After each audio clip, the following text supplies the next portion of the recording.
Hi students, let's look at this question here, which is on application of integration. Let's see how I can do this proficiently. So the first thing is we are told to find the area of this region here, okay? And you're told that this is a circle. This is a circle. Okay, you're not told that it's a circle, but you should know that this is a circle because the coefficient of x squared and y squared is 1. And the line x equals to minus x minus 2 is this line here. So this line, as you could see, it passes through the center.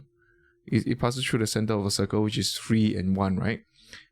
So this case here, what we get is actually y. So this is the diameter here. This is that diameter. So what we need to do is, okay, to find the exact area of region R, which is actually half a circle. And this is only 1 mark, okay? So I think this is pretty okay. What you need to do is, what we need to do here is to find out what is the radius. And we're just going to put pi r squared over 2, half the circle. So exact area is equal to half area of circle.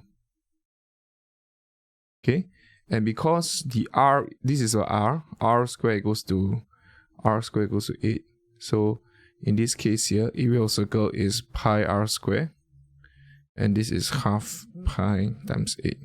So the answer would just be 4 pi square units. Okay, so this is how we do this question here proficiently.